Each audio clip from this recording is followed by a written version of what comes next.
I want to thank everybody for coming tonight. This is the day that we get started. Good. My name is Ted Dinsmore. I'm the president of SphereGen Technologies in New Haven, Connecticut. Also founder of the ICOM director, Introvision XR, which will be showing you tonight.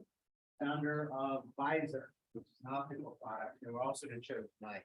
All these products, all these things that we're doing is around my basic principle of about 15 years ago, we created this company called Corona Informatica. Corona is really a bad name for a healthcare company when you have a coronavirus. Let me just start out with that. That was a really bad idea, but 15 years ago. Naming another a German company, Corona, actually made sense at the time, but we since renaming it to Nisa. That's a different name. So basically what we do is we run 36 hospitals in Switzerland. And it's interesting because it's a multilingual EMR. If you're ever familiar with EMRs, Epic is probably the biggest EMR, electronic medical records for hospitals in the United States. We like to say we're the Epic of Switzerland. Always wanted to be big in Switzerland, you know. So the interesting thing about this application as an EMR was it's 4 languages: German, French, Italian, and English all at the same time, which is a really, really hard thing. The other interesting thing, it's an 8-payer system. In the United States, we have a 3-payer system, right? Where 3 different parties pay for your hospital visit. In Switzerland, it's an 8-payer system. It's much more complicated. And we learned a lot about how to do multilingual applications in healthcare. So as we've gone on, we've developed 8-payer. 8-payer, yeah. What are the 8 payers? 8 different payers, so 8 different people pay for your hospital visit. And the next time you come in, those 8 payers pay different percentages. So this guy paid 5% this time. It's insanely complex model. I don't understand how there's 8 payers. Like here we have 3, and I think that's way too complex. But I agree. 8 is insane, but that's what the way it's evolved. So it's a purely private payer system in Switzerland.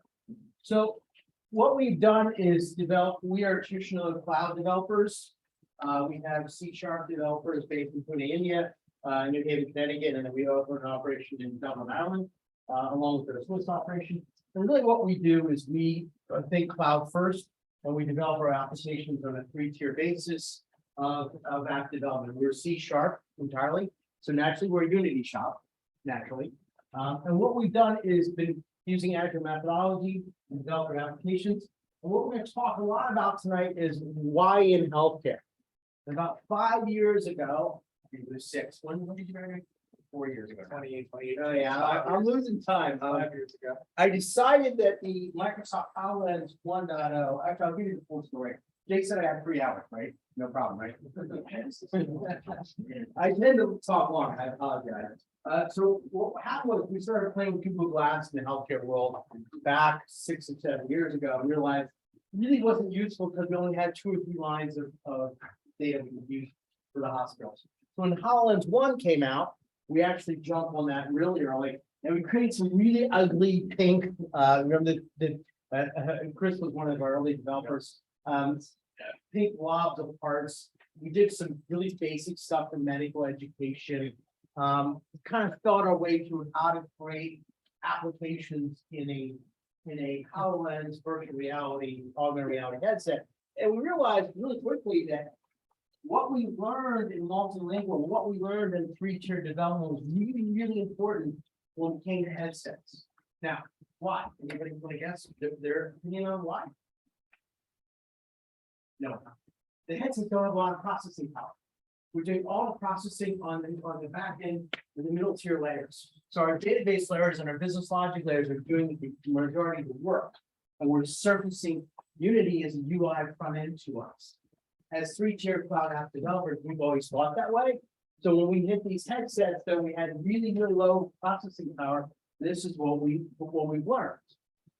And we took an approach of working with both device manufacturers in the healthcare space. We've worked with a number of them, Stryker, Carl Stores, a number of people around how to use their technology and integrate it into the HoloLens. We've done a lot of work in the pharma space. we've done a lot of work in the actual provider space. So what we're going to talk about today is two of our product companies, DICOM Director and Advisor. And you guys already know what VR, AR, MR is. I don't have to go into this. Everybody knows what mixed reality is, right? Okay, good. It's a generic PowerPoint deck. So the Microsoft HoloLens 2.0 is one we came to. It's got a very large market. It's got a very large growth rate in the market. There's really three use cases we focused on for healthcare at SphereGen. And one was really patient consultation, informed consent. Does somebody know what informed consent is? Before someone cuts you open, you have to agree to it, right? Very simple concept. Really, fairly much just the United States. It actually isn't a very common practice across the world, believe it or not. In Europe, you have some informed consents, the GDPR, and some of the pieces. The United States is kind of in the front of where we have to actually say before the surgeon cuts us. Yeah, because I think the Europe thing, but you have like dignity and It's actually, it's a different culture. they got like first. Over, yeah. So the second is remote expert consultation. We're going to show you some uses today of what we've done with remote surgery from Uganda to Mount Sinai in New York. And there's a number of examples. We're going to show you one of those. So we use this mixed reality for remote expert consultation, what we call it. And then we have training simulation. So we do a tremendous amount of work in a hospital system, particularly. There's 1,200 things in the United States that hospital has to do before 8 o'clock in the morning, before opening their doors. Okay, there's 1,200 things that have to happen in the hospital before it starts. I'm sorry, I'm not near the mic. Does it sound okay, Jason? Sorry. Ask if they can hear me, okay? So there's a lot of stuff that they have to do. So they have to train all those people to do those things. So that's why we say training is very big in the healthcare world. Okay, so I'm gonna give some examples of things we've done. And we have some videos I can show you. Nicholas Children's Hospital. This Roy video was really amazing. We actually worked a lot with informed consent. Informed consent in Children's Hospital is huge. Not only you have to have the patient, the parent to understand what they're going to do to your child, which is a very, very emotional thing. But a lot of cases, we need the patient's approval as well. And that's a 12 or 13-year-old child, right? They have to understand that what the surgery is. It's a very difficult thing. Mount Sinai, we're going to be showing you videos of our work between Uganda and Mount Sinai. And Shiva Medical is in Jerusalem. And what they actually do is they decided during COVID, they have 5 hospitals. They're moving nurses around all the time. They needed to train everybody because the hospitals all had different equipment, right? They were part of the same system, but they were evolved over different time, and they had to be able to train people on what they're doing. So hopefully, sound's going to be okay. And this.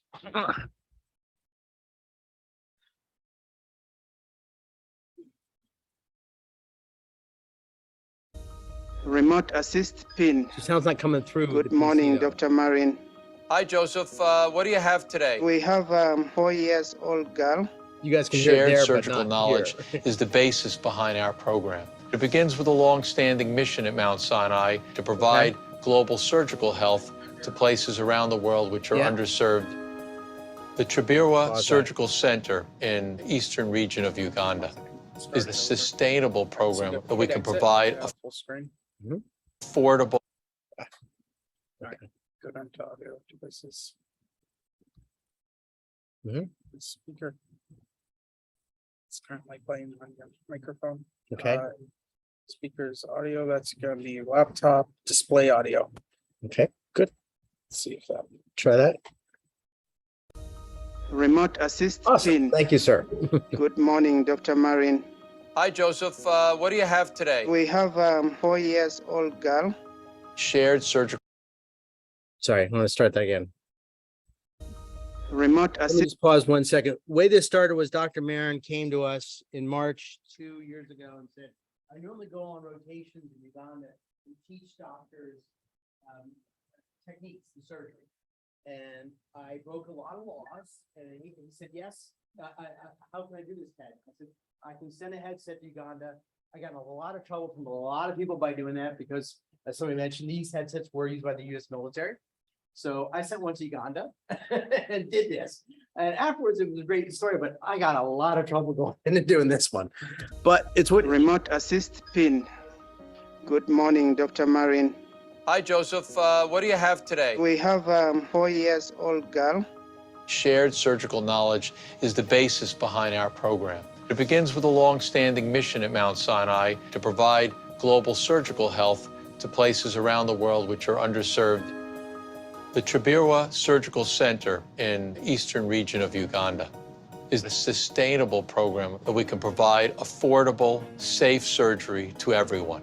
We wanted to get rid of the thought that surgery is very expensive and can only be afforded by the rich. So our goal has been to look at these two questions of too expensive and too complicated and find solutions. It is unlikely to be solved by exporting or importing surgeons into regions of need, but finding more efficient ways to use technology to share surgical knowledge. Microsoft Teams and Microsoft 365 have been game changers as it relates to being able to share ideas and technology around the world. We've been able to start practicing telesurgery, where I can invite the assistance of an expert from any part of the world. The Dynamics 365 with Remote Assist, coupled with the HoloLens technology, allows us to have surgeons operating with Uganda completely connected with surgeons here in Mount Sinai. Through this HoloLens, Dr. Marin is able to have a real-time view of 7,000 miles away. Our Teams connection provides us with an enormously interactive capability. I'm not just looking at the pictures. I can interact with those images and that video. Between 65 and 70% of surgery that's done throughout the world can be done in a facility like this. This young girl who comes in with a significant problem that isn't commonly encountered in this community is something we see here at Mount Sinai multiple times on a weekly basis. What was your plan in terms of incisions? So my initial plan was to make an elliptical incision. Sometimes it's actually helpful to do a circular incision. I'm just going to trace out for you what I'm thinking. It was so clear now how I would have approached it would not have offered me the advantage. Their nurses, their anesthesiologists, their surgeons all get confident, get capable of doing things. So the ability to evolve in the technology allows us to really begin to think about sharing surgery in a whole new way. I readily see how we're going to begin to integrate this into our residency and surgical training programs in this institution, where we can begin to advance independent surgical skills with our surgical trainees on a more rapid basis. This will form a very important part of the next generation of education of surgeons. The HoloLens 2, equipped with Dynamic 365 Remote Assist, is just the beginning. We've gone on to treat over 400 patients and diagnose, manage over 3,000 patients. We have had 100% success rates. We've not had any fatality here. I would attribute this technology that we are using. The ability to do something that can be scaled much farther beyond an individual's technical skills and take it from one person to 1,000 people is one of the most exciting things I've experienced in my professional life. So what do you guys think? This is remote usage of mixed reality headset on a surgeon in Uganda back to New York. Pretty cool? Okay, thank you. I needed that. Pretty cool. Sorry. It's been a long week for me. I apologize. I had a lot of speeches this week. So what we're doing here is really a couple of things. We get the video stream, the audio stream, and it's been amazing actually being on these calls. We have to sit on these surgery calls. We have one person, Andrew, has to sit on these calls to support them. And it's been amazing for us to watch the interaction between the two surgeons. So you have the surgeon in Uganda, and a lot of times he's thinking about how he's going to approach things, and he'll say, well, it's a lot of verbal communication back and forth between the two people. And it's been really interesting to see that it isn't always like, oh, do this from the guy from the surgeon from New York is not telling the guy to do it. It's a collaboration back and forth. And because he can see through his eyes, it really makes a personal connection between the two. The annotation is a very nice feature that comes along with Mode Assist, but it actually, what we're seeing is the audio and video streams together with that collaboration makes more human to human connection. Especially during COVID now, where we're so disconnected. So does that make sense, guys? Is that, that interaction is really, go ahead. Are there any other features other than annotation that benefit from the person having a HoloLens? Like something that can be done with just a Zoom camera setup, basically strapped to their head? So two things. Great question. Thank you. I needed a question right now. Sorry. Spatial map. Okay, I have a patient on the table. By doing this spatial map, and I put the annotation here on the patient, the surgeon on this side can see it, and the surgeon on that side can see it. Do they all have headsets, or is it just the one? But just the one in Uganda, just the primary surgeon in Uganda. But that spatial map is a big thing for us. What we're finding, and this is, the real use is being able to see where they place that marker, where they point the arrow. We've got some cases where they're doing surgery like on a limb or something. It's where they're saying how to do cut, where they're pointing. So How easy is the translation from 2D? Like the guy who's remote is like on a tablet, right? yeah, he's on a PC. Yeah. So they're drawing on a 2D screen and not 3D space. How accurate is that 2D drawing to like, are they just drawing on the person? Are they drawing in midair? Like, how does that actually get calculated? So what happens is when you say start editing on the guy in the Teams call on the surgeon here in New York, it stops the frame right there. So then he's able to place it. It's not moving camera at that point. So the other person can move their head around as much as they want. Exactly. They're just editing the one specific image that they froze. Exactly. When the surgeon remote in Uganda looks at the patient, the guy in New York stops it and says, okay, here's what I want to do, right? We were really concerned about latency and all that sort of stuff. It's about a 1.5 meg link, which is very little. The biggest thing we found was you saw on the clinic in the middle of Uganda there, really far out, the solar panels, right? What we found was the satellite links were good most of the time. When they lost power, it took a long time to recalibrate the satellite, and it wouldn't work for days. So the biggest thing was consistent power in the clinic in the remote place. Something we learned, like, okay, it kind of made sense. The latency was about half a millisecond. So by the time the guy in New York drew the arrow, was about half a millisecond before it showed up in the headset in Uganda. So, But it's accurate, like when I draw on the thing, it uses like a mesh or something of the spatial map. application. The spatial map. The very first thing that the HoloLens does is do a spatial map. The other thing that's really important that we found with HoloLens is really useful is the speakers. There's 5 different speakers in the HoloLens, and microphones. Sorry, and listens only to the person. HoloLens 1, it heard everybody in the room. You could say a command and it would do it. And I'd be over here with HoloLens 1. HoloLens 2 only hears me, and that's really important because as they're communicating back and forth, you don't want commands and things to pop up in the headset, right? You want it to do exactly what it's supposed to do, which is really the video stream and the annotation. Are there voice activated commands that the surgeon does basically? What's an example? So you could actually pin the video over here. And the word pin is actually used in surgery sometimes. So yeah. Simple commands like that. So go ahead, sir. Are you still have to do like this to the HoloLens? No, it's now, because our friends in Italy were like, what do you mean? It was really bad. But no, it's a check the pulse, which is also in medical. We check the pulse a lot, but that hasn't been too much of a problem. To get back to Windows, you check the pulse. That's been okay. Good. Are they using it for the whole surgery? Yes. How are they managing battery?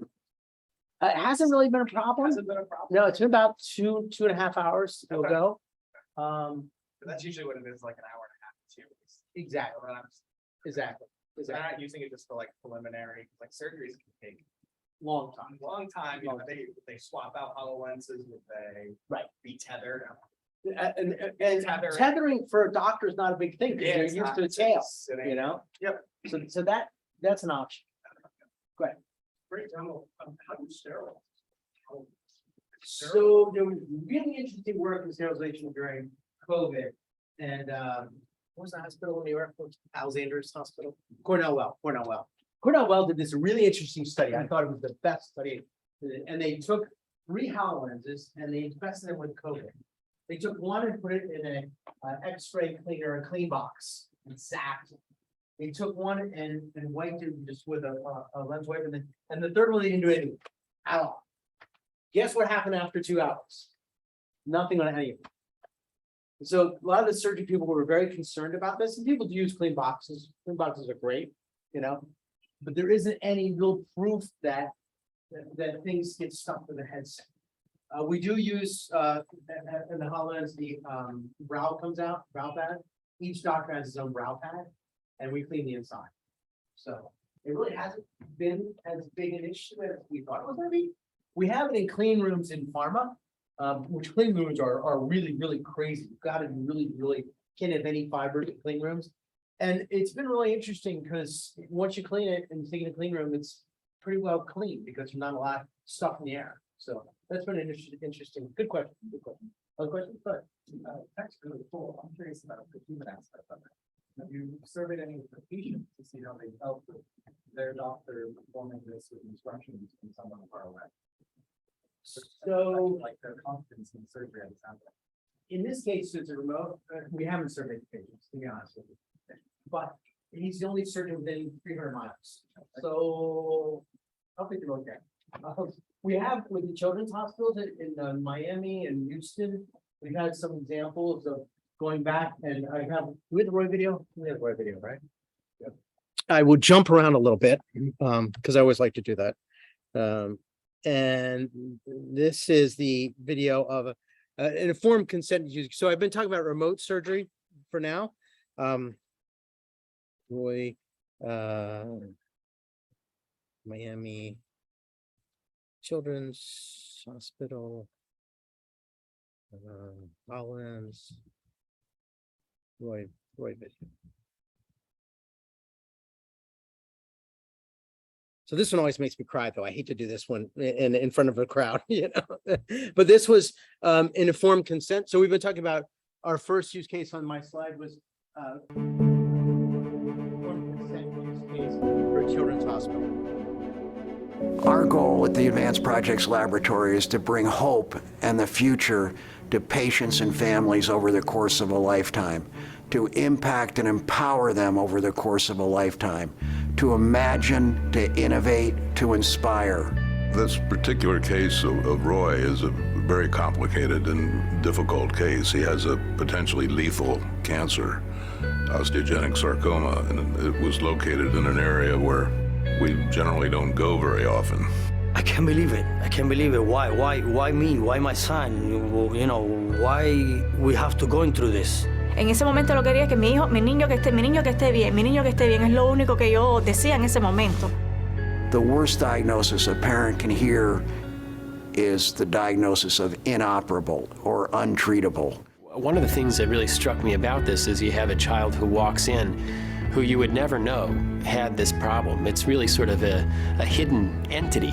A lot of the motivation behind the way in which we approach this to figure out a way that we could get to this, but yet put things back together to allow for minimal disturbance in his appearance. Craniofacial surgeons, which are experts at altering the facial skeleton, asked me if I could assist them in reaching the tumor, which sits underneath the brain and under the eye, in a difficult location to reach, but not impossible. We came into surgery with an extra degree of preparation that I really don't think is possible with a lot more of the traditional planning that had been utilized in decades past. In Roy's case, this model was really very helpful for us to envision how to reach the tumor tumor, which you can see here highlighted in pink. And although the tumor was ultimately removed mostly through the mouth, the technique the craniofacial surgeons used to avoid putting a disfiguring scar on the child's face was to make a skin incision behind the hairline so it was hidden. And then I was able to open this portion of the skull and remove this portion of the cheek so that they could see the tumor directly from above. With these technologies now, we're able to really show them and to pinpoint exactly what we're doing, what are the nearby structures that we are dealing with, communicating the level of risk and benefit in a way that we really simply could not do before. Wow. Unbelievable. You can see the blood I can vessels. see everything, You boss. can see the blood vessels that Right. Dr. Ragab and Dr. Steinberg had to avoid bringing blood to the brain. Mm-hmm. Unbelievable. Children understand the HoloLens technology intuitively. You put the HoloLens on their head, turn it on, and when they see the 3D model, they just reach out and grab it and start manipulating it as if they were really touching it. And it's enormously rewarding to us, the team, to the other caregivers at the institution, to be able to give children such a powerful tool for understanding that empowers them to participate and understand their own disease. We simply could not help our patients like Roy this way without the support of Jack and Barbara Nicholas, the Nicholas Children's Health System, the Bailey Foundation, and especially our collaborators in industry, Stratasys, who's been supportive for almost 10 years, Simpleware, SphereGen DICOM Director, and Microsoft. They've been essential to our success in helping our precious young patients. I said that Nicholas Children's Hospital saved my boy's life. They dedicated so much time to save Roy's life, how they dedicated to make us more comfortable every single day, every single week, and that process. And I can see it in my child and my boy right now. He's back. Realmente no hay palabras para decirle lo que han hecho con mi hijo. Es un equipo tan, pero tan unidos que yo le doy las gracias por curar a mi hijo. We're fortunate to work at Nicholas Children's Hospital, where we can put together teams of experts to deal with difficult problems that many think can't be treated. And the greatest gift we can give these families is to use our experience, our team, and our technology to give children and families hope. This is informed consent. Makes sense. When you put it to this level, when you're looking at a CT or MRI scan, it's a black and white picture. I'll go back to Dr. Pearlstone, who's our CEO of DICOM Director. Todd, will you introduce yourself, actually? Sure. My name is Todd Gage. I'm the VP of Sales for DICOM Director. What's really amazing also about Roy's story is that child was inoperable, as Dr. Moon said. Looking at the different CAT scans and different studies, it appeared that there would be more detrimental trying to do it through procedure as opposed to, and then utilizing the technology to find out that there is a need to do it. So it was huge. Whenever surgeons from children's hospitals call us, we're like, okay, what do we got to do? Because you have no choice. But in this case, it really was. I just left Miami or Orlando with Dr.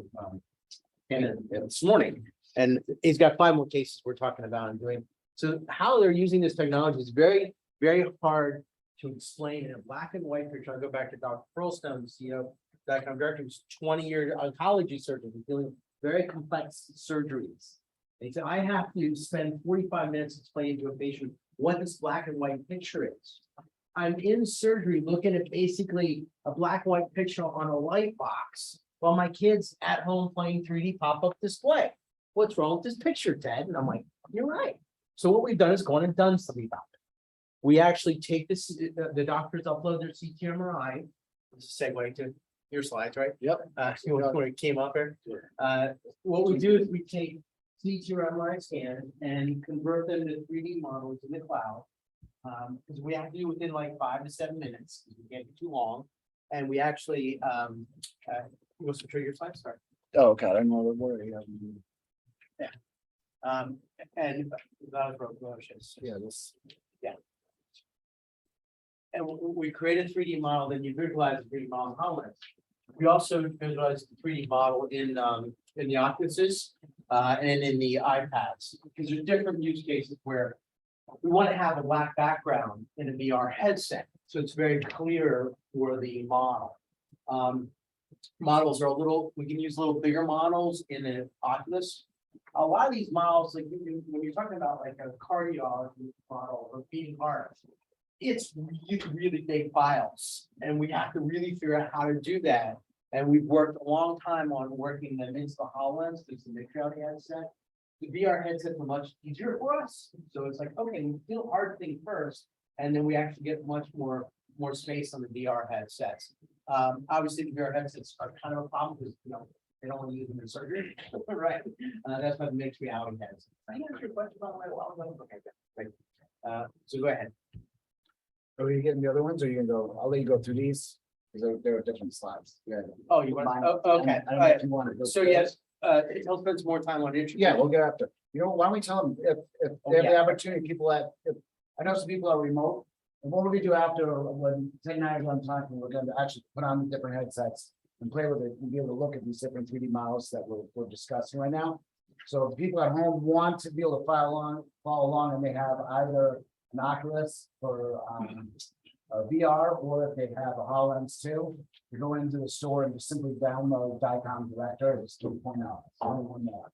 DICOM Director, and then that way, when we're going through them, we will stream some of them so you can see. Yeah, I'm going to try to stream some of them. But also, we want to be able to do it at home so you can see. Yeah. Awesome. You did? Yeah. You're good. Of course. Thank you. Yeah, I'll go through the slides after. So with integration DICOM directors around informed consent, we talked about remote use cases. The third area that we spend a lot of area is in training. And I will play. So there's a product from Microsoft called Microsoft Guides, which actually allows you, think of it as a learning platform in holographic space. So what we do is the first step of Guides is creating the guide in a PowerPoint type format on a PC, and then we load it into the HoloLens, and they actually can do it in 3D holographic space. You can use physical objects with QR codes, or you can use holographic only objects. And so we as a Microsoft partner work with Microsoft Guides a lot. And here's a quick video on that. I hope. Yeah, this is Sheba Medical.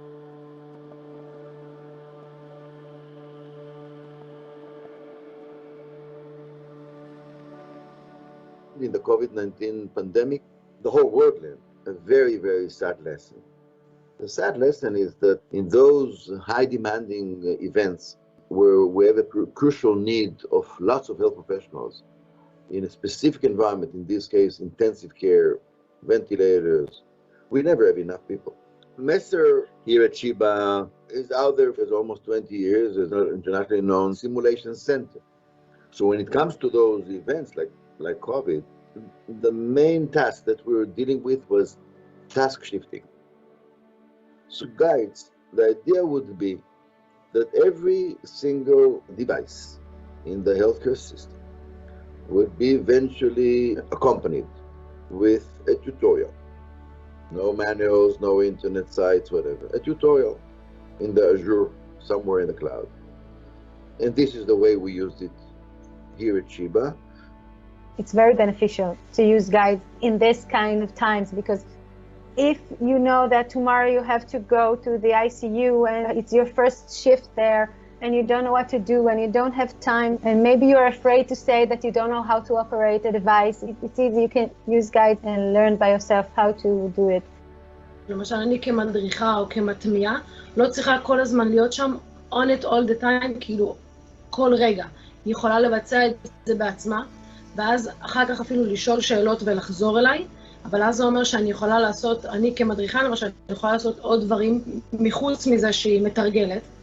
Here at Sheba, we are the first to have the guides in the context of a simulation center. We took about 60 biotechnologists who are not stationed in intensive care environment. We taught them with the guides. And if the guide is good enough, in 20 minutes, they feel fine about going into the field and operate a device that they've not done before. One of the ICU nurses in MSR, she was blown away. She said, it works on all my senses. It's so much easier to learn this way. להכניס את הטכנולוגיה לתוך העולם הזה, זה משהו שהוא must be. זה לא איזה תוסף, זה לא איזה רשות. זה משהו שאם אנחנו נעבוד עם זה ביחד, אנחנו נצליח להציל מטופלים נכון יותר, וטוב יותר עם פחות נזקים. Today, I think the whole world is humbled with the fact that the civilian, infectious disease crisis is something that unites the world. It's something that we can really improve our ability to do task shifting, mass task shifting. That you need interventional platforms, educational interventional platforms that could actually do it fast, do it good, and I think that's the big potential here. In this case, it was really critical that they're able to train all these people. We've seen that across the healthcare system right now. As I mentioned, we have 1,200 things each hospital has to check off before they start in the morning. Switch with your slides. So it allows them to have training where they can train a large number of people at any given time, and they don't have to have a trainer. Literally, it's self-guided training where it's gaze. They look at the next step on gaze control, and they actually, use their hands on the task that they're doing. Questions about that? Go ahead. How difficult is it to add a new device to add a new tutorial to a new device? How long does it take? Generally, like when I'm creating one for a laparoscopic or something complex, about 30 minutes. 30 minutes? Yeah. Is there like a tool set available, like you just drop in a panel? And then, Exactly. is there like a wireframe? It's like a PowerPoint. There's an app that runs on the PC called Guides that you say your step and you say what components of the step. And then when you actually put it on the HoloLens, you fill in the spatial map to the physical device. So is it tracking the actual device? Like there's a 3D model of the device that it's tracking? What is it tracking? So you can do it two different ways. You can have a QR code on the physical device, which is the easiest way to do it, because then I can recognize that that's that device. Or you can have, and we have a rocket engine where you can take it apart in the demo. I think you just volunteered for the demo, right? Yes. So it allows you to take it apart and learn it holographically. Boeing uses these for inspection of their landing aircraft because they have to educate all the airports throughout the world. And they used to fly people to Seattle or to Chicago, I think, to educate them on, okay, we have a new landing craft for you, a new person to learn how to inspect the landing craft or the landing gear, because each time a plane lands, they need to be inspected, right? So they have new people, they have to train them. So by doing it with holographic training, it actually allows them to do it either on the physical equipment or holographically, they can practice in a hangar. So and they don't have to fly to Seattle to do it. So remote training has been a huge thing during COVID. COVID has changed our world in the training aspect where we are training. We're working this morning with Nikon out of Japan, and we're training. We have material created in Japanese. We're translating it using cognitive services on the Azure cloud into English for people here. Likewise, we're also translating to Spanish. So the translation capabilities combined with a 3D holographic training platform is an amazing piece for us. Good. Yeah, from personal experience trying to make a digital twin simulation. Often one of the most important parts is simulating failure states. Is there an option for that with these, or is it really just like a one-by-one get through the steps and then you understand the basic buttons you have to press? Don't press any of the other ones by accident. A lot, that's how you do it. Yes, so you can put failed states in. We do have a lot of where, particularly in the medical device machinery that we work with, from our medical device clients, they want to talk about what the failures are. So they build failure into their training, but you have to build it into the training, right? You still have to build it in. It doesn't like, it's not expecting like what you press. No, it's just assuming you press the right button. We do have one with this IoT feedback from the device. So they're in the training and they're working through, it's a clean room device. It's very, very pricey device. Right. So you don't want anybody doing it the wrong way. And what they do actually is they get feedback from the device on IoT sensor, and we change the path in the training based on what the sensor said. Does that make sense? Yeah, I went deep there. Sorry No, about no, that. it's a bit, personal experience, right? Like, when you're training somebody to use a machine, like, it's an important part of it for them to be able to fuck up. Right? Yeah. Like, it's a very important, like, so that you can do it now instead of later. Right. So I was just curious about. that. Absolutely. It's more on the kind of higher end side of that right now, to be honest. So we have, hopefully there's a lot of programs here. We have branching, so we're able to branch paths. And we have cognitive services allowed to do the language translation. Back to when I started, when we were working with English, French, German, and Italian in the EMR in Switzerland, we had to code all that stuff, right? Now we're using services layers and allowing us to call those components for translation. By the way, we're storing everything in German because I want to be the easiest one, believe it or not. So we were just don't do it in English. So we're like, well, actually, German's a little easier to store it in to do the translation. I don't know why, but that's how it worked out. Can I answer the question? Yeah. Other questions? Yeah. I'm a technical writer, so I gotta love the augmented reality tutorials here. I'm curious how you sell people on the idea. Is it error reduction in error, time saved? Do you always point to a certain white paper or something like that? Or how does it play out? In the training component, we have some people coming to us about this. And the reason they're coming in, they're training with videos right now. They're giving videos to people, and everybody, I think they're saying, hit the play button and snooze, right? Everybody just snoozes through the video, right? Gets to where they have to take a test. This gives them a step-by-step process where you have to actually do that step. And the interesting thing about this is we're gathering all your eye tracking data. We're gathering all of it. It's kind of a segue to another product we'll get to later. I'm crazy about eye tracking right now. I really love the eye tracking work we've been doing. Because eye tracking data tells me where you looked and did you actually understand the data. If everybody gets stuck on step 4, well, step 4 needs to have 2 subsets in it, right? I can see that data because I have eye tracking cameras in the HoloLens.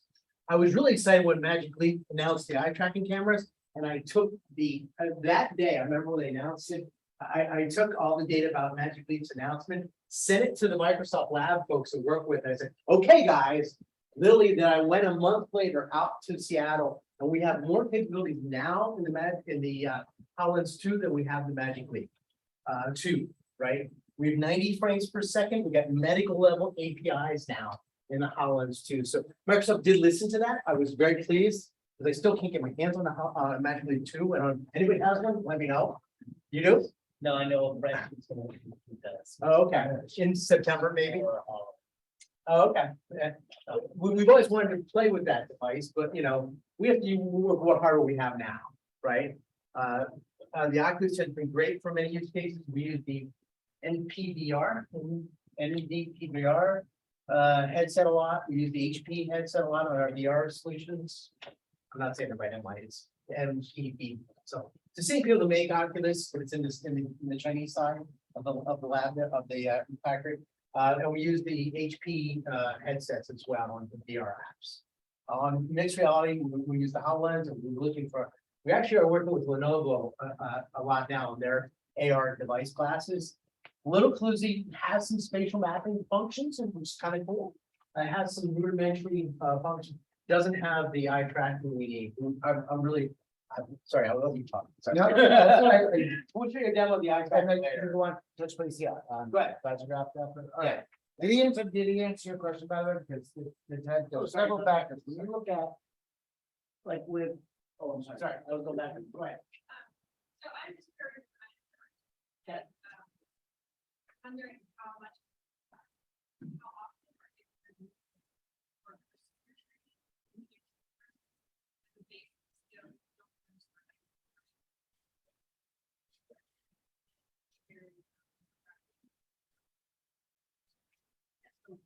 that's something that you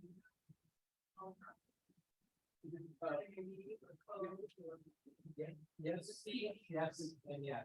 And we are partnered with a couple other companies like Case Western Reserve, graduating their first class of doctors. They all did holographic training. They didn't do any adverse because it was COVID. They couldn't actually. And that's where I'm coming from. We're getting new grads on our floor that just didn't have clinical rotation because of COVID. Right. And we're finding out they need longer orientation, longer residencies. Still, but it's hard to have a practice. What's the saying? See one, do one. Teach one. Yeah, exactly. That's really not that easy. It is that easy. It isn't that. Yeah, there's actually we just left with CAE. They have their body dummy that the nursing do a lot with holographic overlays. They're working with CAE. There's also King XR out of California. They're a medical publishing company. There's a Case Western Reserve Anatomy. You're right, you can. We're in New Hampshire. Oh, okay. Combined skits. We keep definitely on there. There's a lot of options now for us. The content hasn't got quite up there yet. But it's like what you said about it, playing going around. That's what they do. Like, that's what we do.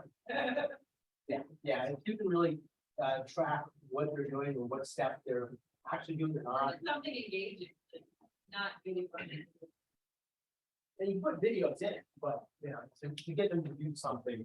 We did a basic CPR training thing. It was so funny because we're like, oh, this is just doing it. And it's gotten like a lot of use. It's because everybody has to certify in CPR. It's a thing that everybody goes through. It's a really easy guide for us. Right, there are the labor that we have to do, but it's very invaluable. Oh, yeah. Not very often. Do it and find that when we are new people, they don't even get a chance to come in because they don't have the experience. Those of us that are older and more experienced just want to go in and get it done. Right. To get it done, quickly. So having to practice, they just over and over and over practice as a video game. Cool. Yeah, we're right in the district of New Hampshire. So right down the street. Yeah, that's literally 30 feet from my office. That's what I mean. The stack is definitely. It's a we have a startup center in New Hampshire called the district, and we have a beer garden and barbecue place in on the campus. Literally 30 feet from my office. Right, it's really good barbecue. If you want to come in and do it. Go ahead, Todd. Are they compatible with classes? Yes, that's one of the reasons we like the HoloLens a lot. Well, I'm going towards Visor. So one of the things that we're doing, so it goes over the glasses really well. One of the things I'm going to talk about a little while after Todd talks, if I ever let him talk, is Visor. We have another product company called Visor. It's an eye optical company, and what we do is we actually have patented the mixed reality solution for getting your prescriptions of your glasses.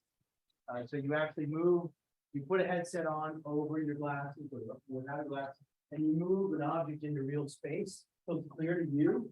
And there's no more one, two, is this better, is this worse? And we're actually in the you can use the triple vision.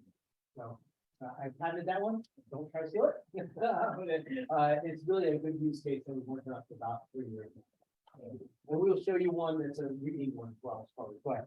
All right, I will shut up for a second. I'm sorry. So I want to get the guys down. To answer your question though, what our CEO in Ted spoke on, Dr. David Phillips, 25-year research going college.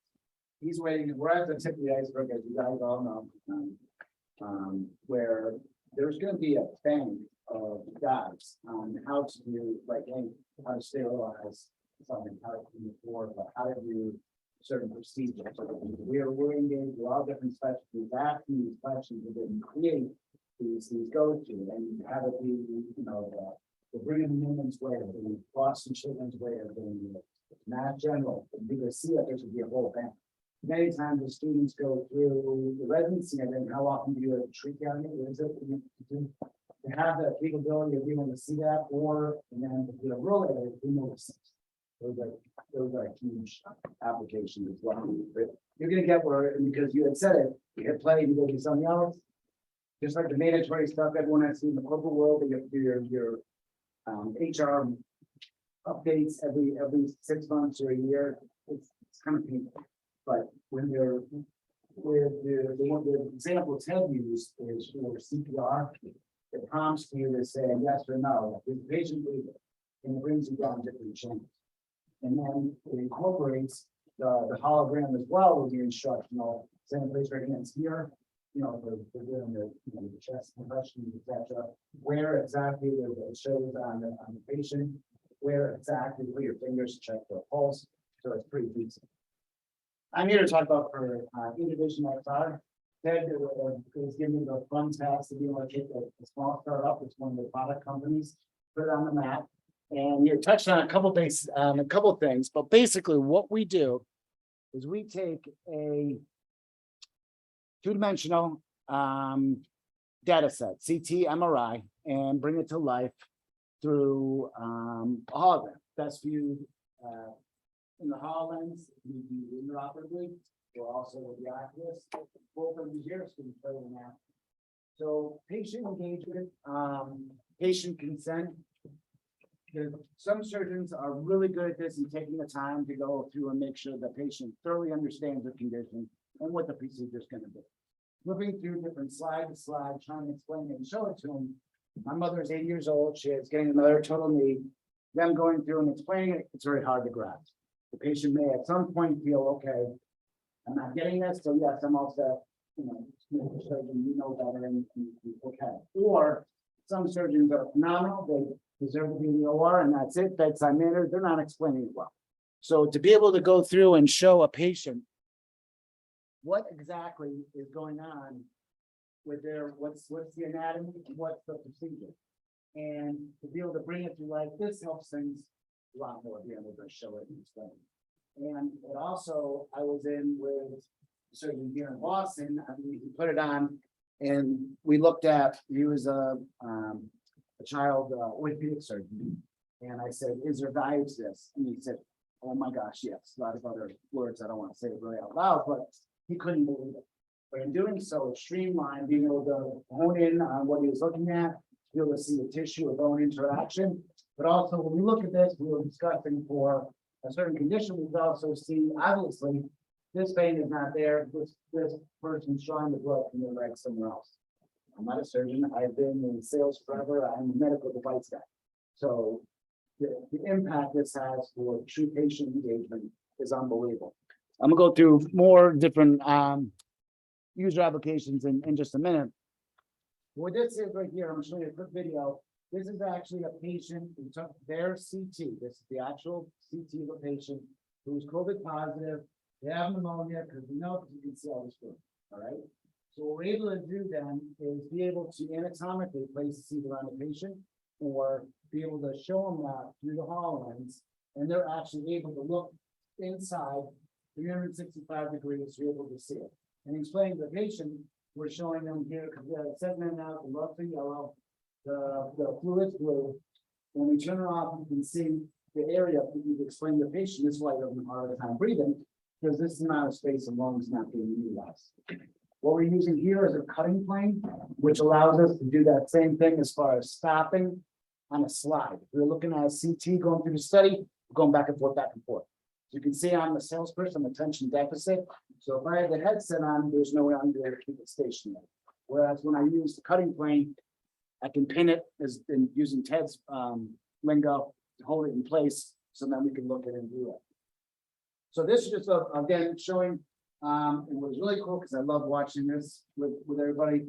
Again, this is just filmed with taking the study, creating the 3D hologram, and then viewing it to the HoloLens too. As you guys know, on that capabilities, you're able to record it. So when you put it on, it's still it's a whole different world. I know you guys probably play with a lot of them, but how many have actually played with and put on a HoloLens too? Great, okay, so majority of that, majority of that. All right, so let me go on to the next one. What is amazing, and then this is why I kind of jumped on board, as you guys said, this is really the tip of the iceberg for what's coming. The capabilities are there, it's just getting some of these hospital systems to adopt.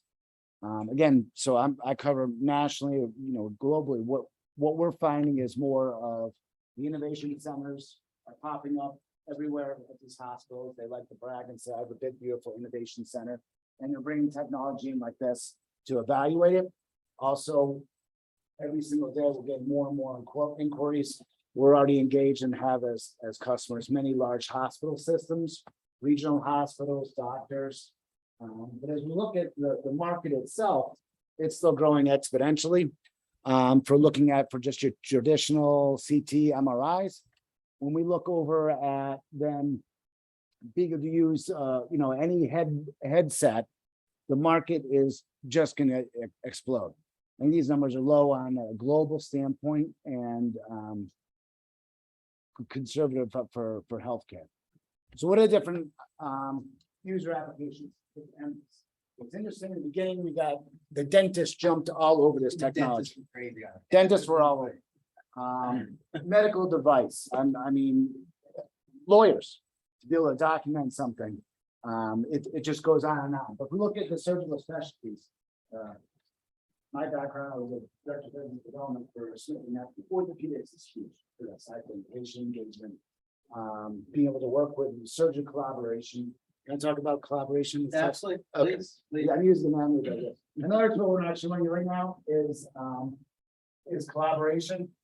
And what that actually is, we have over 5 right now, 5, right? 4 kind of standing. Surgeons anywhere in the world, we have them all on Boston. If we're looking at a patient, or if we're looking at one table, we can have one hologram place anatomically correct over that patient. And this is where you guys are not as well as I am, because much more on the virtual reality and all the different technology. What's amazing to me is if I'm sitting at the head, I can manipulate that hologram. And look at it. But Ted is in Connecticut, and he's standing by the feet. His image is at the feet, and then looking at the hologram, we have to say the heart. Look at it from that particular side. So we're getting at So how many people have done virtual spaces on Meta in VR? So you've done a couple of them. So what we're talking about is VR, AR, MR with different headsets in a collaborative experience. So the VR, you can see how it works, right? But you can't see each other. With the AR, VR, and MR together, you can have any experience we want. We are using Photon. Is everybody familiar with Photon? Okay, we use Photon for collaboration between them, and we use Unity front ends for all of this. Does that make sense? That's a lot of garbage to go. But when you say you can see each other like as avatars, or are you No, as getting like people, visual like you through the camera, through the how was through the In Avatar. You can see each other. it's tracking your like I'm wearing the HoloLens. It's Yeah. tracking my body. No, it's seen through your eyes. It's the So out. it's seeing my hands, but not like my entire body. No, not entirely. Okay, so you can see my basically my You can see hands your get hands. floating in the air from me. You can see anything around this area. So it's Okay, mainly your hand. that's what I figured. I was like, entire body, like holograms. I get it. So you create an avatar Right. location. To pin your location, who you are. We're also streaming the video of what you see, like their notices calls. Right. So you can see your own environment. And probably at the end, first thing we'll do, maybe right after before doing it, put that on, go to see the hologram, the stream up there, you can see what I'm seeing. Which is pretty cool. I'll go through this quick. User application. If you think about, Sorry. so and I'm hitting something I'm not supposed to. Okay. So any such orthopedics, oncology, OBGYN, then we have for hospital-wide interventional radiology. Think about it. What we're getting to is going to be able to give them X-ray vision. We're working outside of the country with some doctors that are using it in lieu of navigation, or being able to use it instead to be able to do image guidance or biopsy. Because again, we're learning that the FDA requires that we are within 1 millimeter we know when we're proving it, we're doing it for registration, in other parts to be able to hit that number. So it will be where we're able to have it dead accurate. All right. That's why, like I said, interventional radiology, gastro, pulmonary, outside the hospital. Veterinarian is another big application for it too, to be able to show, a big horse, whatever. What do you have? My daughter's riding a horse. So I brought that up. But there's a lot of applications there. In dental, dentists have, what do you call it? The C cone. What's the cone? C cone. Yeah, C cone. Where they do be able to do a CAT scan. They can create a hologram. What's cool about dentistry is it's not soft tissue, it doesn't move around. You've got a distinctive marker. My teeth don't move. Okay, my cheesy white gold teeth can be in a different place, but my teeth do not move. So now we have anchoring point. So they are all over. Very, very interesting. Outside, we have medical device companies, pharma. There's so much going on. I'm working with a company that they're using for their artificial intelligence, for the algorithm to be able to store all the different images, as well as creating the different This gives me much more models. This is just something new that just happened down out in Phoenix Children's Hospital the other day. They were looking at some of the different technologies. When he put this on, we couldn't believe it. I think that is I think that was it. Yeah. Oh, that was it. You Just had wanted the Rosalie video too. We already showed the Roy one. Right. So. All right, very quickly, but any questions? Because we'll talk about advisory. Yes. I was wondering if you could talk more about the process for translating 2D to 3D. Is that fully automatic, or does it require some amount of interpretation and modeling? Okay, so we have a portal where we're able to bring in the different studies, the huge files. So we're able to bring them in, we're able to create in our portal, we do that for creating 3D models. We use threshold and we use SQL. Threshold is a little more artificial intelligence, because we use that more with the phone. We get in different soft tissue tumors. The ones that we have set up later in this year, good application for soft tissue and great one for bone. When we get in soft tissue labeling, like that one for with the COVID lungs, we drove from CBRO. I'm working with a lot of the different hospitals. They already have 3D capability, and especially if they're doing 3D printing. So all I need is an OBJ, power, and the NCL for segmentation, and we're able to bring this to life through the power. So yes, we can create them, or if they've already had it created, we can use them right up into the power. But generally, they're not manual. Most of them are done automated now.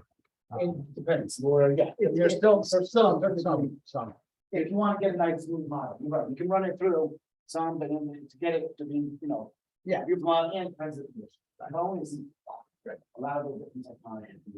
Our good friends here at MIT have the application called Slicer 3D, which we are based on. And we were working with MIT on that about 5 years ago. You weren't involved in that, right? It was early on. And it was very interesting because, they said to us, Slicer is not a tool, Ted. It's a religion. And it truly is. It's taking CT MRI to 3D models. MIT has been working on it for now 25 years. And so we've been building on top of their technology. Yes, sir. That's the layering actual personalized anatomy that the environment of procedures, maybe like a holy grail. It's an obvious use case that we're going to get. And it's really compelling to hear that the 1 millimeter kind of accuracy is the requirement. What do you think that that's a limitation of where are we? I guess my question is hardware stage. Are we reaching a limitation of the HoloLens to do that, or is it more so just I don't know? What's the limitation? So it's the tracking. It's the tracking. An object tracking on a HoloLens to any AR device we test so far, and anyone comes out, we test. Absolutely buy it. So far, the tracking hasn't been accurate enough, right? We can track basically a QR code size, right? We get down to about a centimeter with a HoloLens 2. The object tracking, object anchoring is just not. So the problem is with soft tissue devices. So if I go and get past and come back a week or so later, there's no way of operating setting up without it. So what we're doing is we're looking at the registration. So the easiest right now is using that. Process, they put 3 different modules, showing everybody radiation. So again, that's where we have to then prove that we're within that 1 millimeter, and it's still, no, we have to get stuff with the HoloLens and everything else. I think the technology will definitely be the same. And are you doing any work with ultrasound? So like kind of real time, like creation? All of the occasional for us is not enough data. It's not the best. It is a lot of data. MRIs and CTs is not data for us. Ultrasound, it's not a lot of data. Yeah. So we're going to touch on VisorGraph and then get into demo. So I'm sorry, I'm talking too much, but so as I mentioned, Visor is a refractive tool using mixed reality. I'm gonna play this quickly, and then I really want to get somebody to actually be a demo person for me and show you eye tracking. VisorGraph is the next generation in eye movement tracking technology, using wearable headsets such as the Microsoft HoloLens. VisorGraph uses data collected from saccadic eye movements to evaluate reading performance based on standardized norms for grade levels. Tackling reading problems is a tough job for anyone, especially kids. We are going to show you how a child is assessed using VisorGraph. VisorGraph uses the concept of gamification to combine the functional ability of tracking and assessing eye movements, while kids enjoy using the gaming aspect of an augmented or virtual reality headset. Right now, what you're seeing is the calibration of the HoloLens device so that we can accurately capture eye movements. Oh. Once the child is ready to be tested, they are presented with a paragraph to read in the Sorry, guys, we're just having a little problem on the Zoom, right? Yeah, it's showing the different songs. Oh, I switched over. I switched them. Oh. So how do I stop share and then start share? Were people able to hear that? I did that. What I did is I clicked new share. Share screen. I did new share. I think that's working now. Yeah, okay, cool. We are going to show you how a child is assessed using VisorGraph. VisorGraph uses the concept of gamification to combine the functional ability of tracking and assessing eye movements, while kids enjoy using the gaming aspect of an augmented or virtual reality headset. Right now, what you're seeing is the calibration of the HoloLens device so that we can accurately capture eye movements. Once the child is ready to be tested, they are presented with a paragraph to read, and the HoloLens application begins to track their eye movements. General reading comprehension is assessed by quizzing the child with questions related to the passage. Eye tracking tools play an essential role in evaluating factors affecting reading comprehension.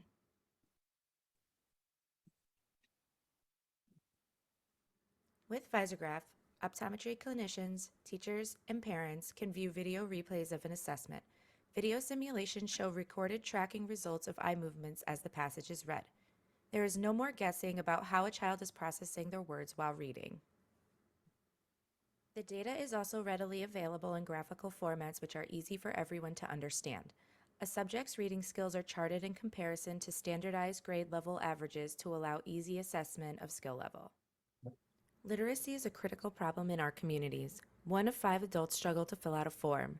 75 to 80% of special needs students identified as learning disabled have basic deficits in language and reading. VisorGraph can be an essential tool in helping clinicians and teachers easily identify reading disorders. This is the first step in tackling the literacy challenges that exist in our world today. No.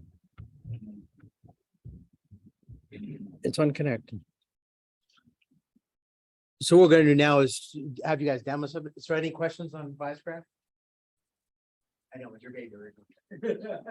Crystal's an intern at our shop. That's the first project I worked on. I wrote the initial code for Visor. Yeah, not VisorGraph. Yeah, so it's been a long process of getting code that'll work to the level that we are working with it. We work with Microsoft hardware teams and the eye tracking teams specifically on VisorGraph, which is really interesting because the use case here really is in children, 1st to 3rd graders. And initially when we talked to Microsoft about that, they were like not happy. Let me put it that way, because The HoloLens is only certified for 14 or older, right? So we got, I went and got a little excuse note from Microsoft saying, yes, I can use on children, but it actually doesn't work on children. The eye tracking is very good on smaller IPDs. IPDs,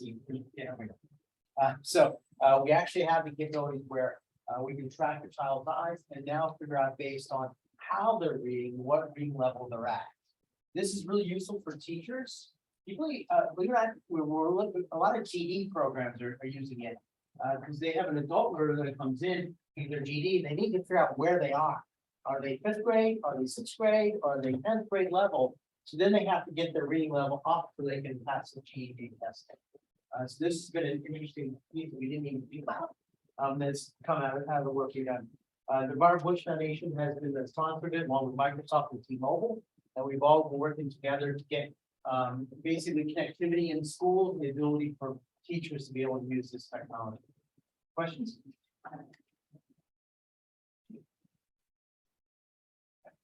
But does reading on the HoloLens cause any additional eye strain? Because personally, when I have to read in VR, for example, it's pain. Yeah, we tried it in VR originally. Remember some of the early, yeah. We tried all the optical stuff in VR originally, and eye problems, strain. I put it on a couple kids, and I swear the parents are going to kill me, you know, because it just didn't. Reading sucks in VR. Really, reading is very hard in VR. In XR, because it's in real space, we're able. We haven't seen any of those problems, so it's been really very useful. The other problem we have had initially was getting the headset on the smaller kids to be tight enough where it came down over their glasses. And with the HoloLens 2, that's a lot better. A lot of times, so we started out on the ViseGraph. The very first thing it does is adjust for your eyes. We play a little gesture game. We put some gems up here and they have to look. And when the headset's loose on the head, you think that was a problem, but actually when we worked with the eye tracking team, what we did was we said, okay, we have a field of view of this. This is our field of view. That's all we're dealing with. So if they move their head, we're still with it. We went with the field of view, not the head move, right? A lot of the eye tracking technology from Bright Eye or other people is PC based, and I actually have to go and I have to be in the right spot, right? To track my eyes, correct? This way, because it's head mounted, the kid can be going every place. And trust me, I've tested first graders that have ADHD. I have ADHD, nothing wrong with that, but you know, they're going like this, you know, and we're able to track where they're at. It's really interesting to see how the eyes move and how many fixations. So in reading, fixation is when I'm fixating on a word, progression is when I'm going rereading a word. And these are very basic things that teachers need to understand, and they're trying to figure out. Okay, is that kid having a problem on big words, on small words, on full sentences? Are they going back and rereading? What's their objective, right? Can they answer questions on the content? So we give them 100 words and 10 questions, and it's by grade level. So, sorry to answer a question. You've been tracking what they say. I know Unity has like specifically with the mixed reality plugin, you have the ability to track what people are saying and put it into plain text. Is there any thought on addition for that to track? Like having kids read out loud and tracking what they're saying, tracking how many times, anything like that? No, that's an interesting one. I didn't think about that. Because it'd be using the microphone. Yep. You could track how many times they say pause duration. Yeah. Oh, okay, future version. Thank you. Sorry. I want to ask about Microsoft Mesh. So Microsoft, with their promotional videos, if you want to be kind, you can say they're aspirational. If you want people realistic, you can say they're downright fake and represent something that will be there 5 or 10 years from now, not their current day.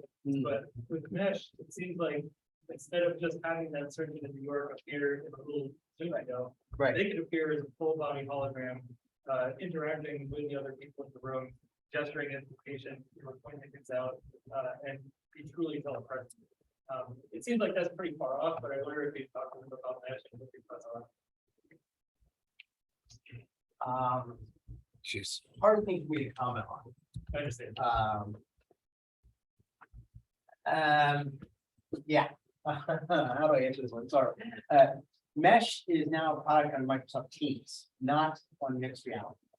Let me answer that. So you have to draw your own conclusions for that. Yeah. Sorry. So, we've spent a lot of time on it, a lot of effort and a lot of discipline. So. It's a beautiful vision. It was good vision. You all know who Alex Pittman is? Yeah. So unfortunately, leave Microsoft. Not my own volition, but, yeah, that's making some changes. So, you get it? Yeah, I gotta share it back. I put the remote, the Zoom meeting is on your PowerPoint Okay. to get that, so I'm gonna go back to that. Hopefully it doesn't lose it. Can you check Zoom? Zoom's on your old PowerPoint. Oh, still, Yeah, I gotta bring this up. other questions? Sorry, we demoed the video. Other questions? Thoughts? Was this at all interesting? Yeah. We really are trying to take, I guess, my vision 6-7 years ago, Chris, and the older end, was to take my developers, my development teams that were working in healthcare and combine them with game developers. I'll go back to Professor Garvey at Quinnipiac College. I went to him, and he's an MIT guy. He was the founder of the dean of gaming school at Quinnipiac, and I said, Greg, I wanted to do this. And after he got done laughing for the first half hour, I said, no, I'm serious. I want to have game developers work with C# healthcare software developers and do 3-tier applications. He gave me a whole roadmap, and I went and hired the first three or four kids out of his program. One, I'll get into the actually story was she was working in Best Buy. She graduated from Quinnipiac, working at Best Buy. I walked in and I said to her, okay, I'm getting you a job. She had no idea who I was. So I took a really hard risk on getting this stuff out there. And we knew it was going to be 5 years. It's still going to be long. But we have to really look at healthcare in a different way. With this technology can really help people. And we've seen that in Roy videos and the work we've done remote. This technology is useful. We have to do it. I started out in augmented and mixed reality. We've done some stuff in VR, but honestly, we have surgeons and hospitals have to work within the mixed reality space right now. I am really excited about some of the new devices coming out. You guys probably know more about the AR devices than I do. Lenovo is a very exciting device. We're really excited about that one. The Ray-Ban stuff, I was in Essilor in 4 years ago in Paris. That was all the Apple glasses, but now there are the Ray-Ban glasses from Facebook. Facebook stole them. We all know that, right? So I'm really excited about what's coming out in the hardware side. And I think there's a lot more capabilities we can leverage with different hardware as it evolves. Our challenge is really making the software for healthcare that's going to make a difference. So with that, yes, I know. You're good. Yeah, you're all set there. So which one am I doing here? So who wants that? How's that? So you would do advisor graphic first. Once you It's on the Wi-Fi. okay, so then we'll do. Want you to do back on this one? Sure. Or you want to do back on that? No, you do, because that was already set up. Okay, we stream it, I'm sorry.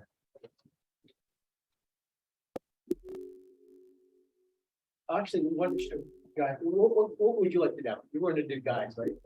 Yeah, the guys. Okay, we'll do a rocket engine. That's good. And this is holographic, not the real rocket.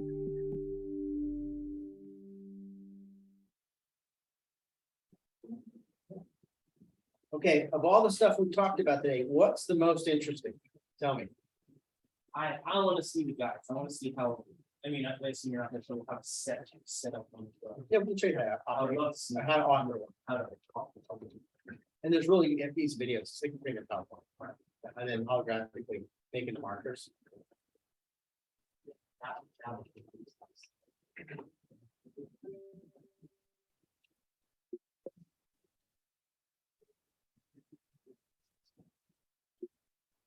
So you can author or you can operate. Yeah. We'll start with the operate and then we can go into author mode. Stand over here with this one.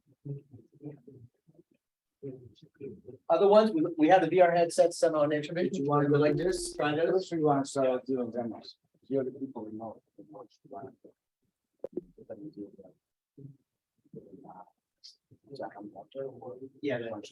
Yeah, just start putting on people's checks. All right, who wants to try the BRLS? Come on. This is, We have two of these, right? Yep. Others? It's demo time. all right, so it's. You want to be advisor, For right? this one. I should be advisor. Hey, yeah, you want to. I haven't seen the update advisor graph. Are you still tracking the signatures of anything like that, or is that? Oh, yeah. And I would, Yeah, needs based. I would love to see it. I'm just gonna lie, I'm not gonna quiz. No. Don't have quiz on that.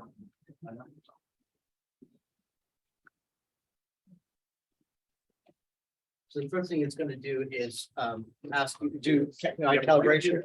Yep. And I'm gonna set up a user for you. And then, right in front of you. So, right, what is really cool about this. Yeah, I got a little bit more. All right, is it right? And left. Basically, you're gonna see right in front of you is the foot. You see them right there? What I love you to do is you can kind of walk around it, but there's not much. When we're slowly going inside that. and you're gonna What grade level should you, Chris? so you're gonna go inside the petition, We'll do 10th grade, right?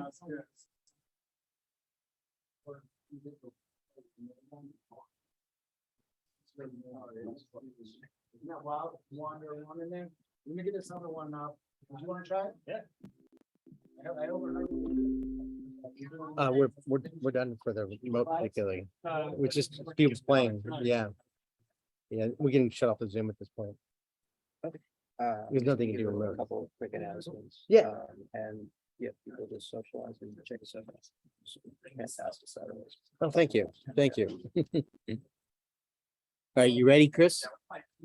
Right, 0. You can use your voice too. 3. Yep. 1. 3. 4. 7. Right here. Then say log in.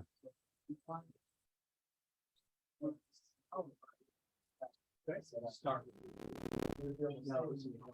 I long that what I've done. So here's what I just hear you really now. How many wants about it was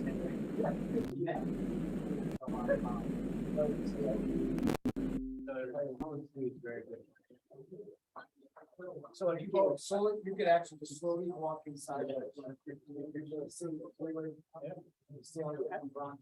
These little lower that, then go all the way down there, all the way down. Right along, down. And the gravity does it.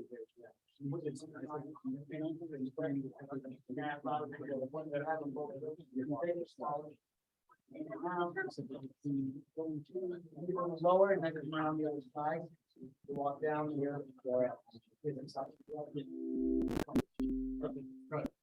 It's right here.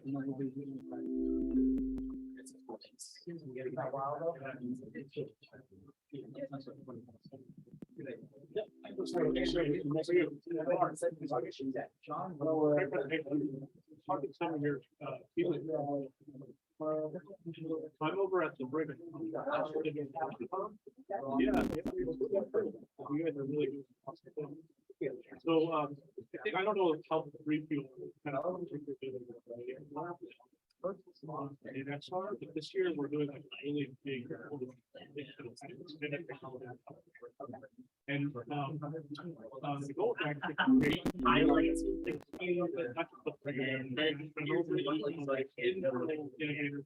That even with the. And also like. We expanding into the. So our team has been. We, remember IBRHA, talked with like many of the different players. And part of that was talking to the guys. And we actually just had our first event Sweet. Probably gonna announce. The larger, basically come and have to like do a variation of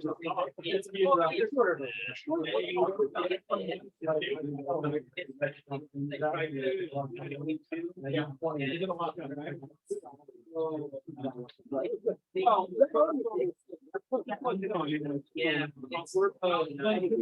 I work with.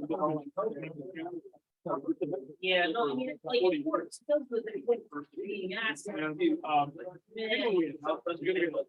Constantly screwing my hand. The way Taking the entire.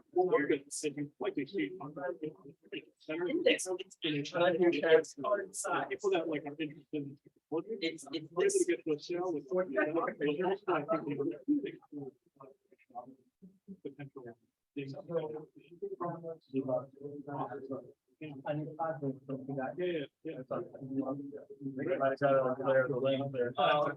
No, it looks cool, like, if you can see the screen light up. Yeah. Kind of instruction on one and then validation.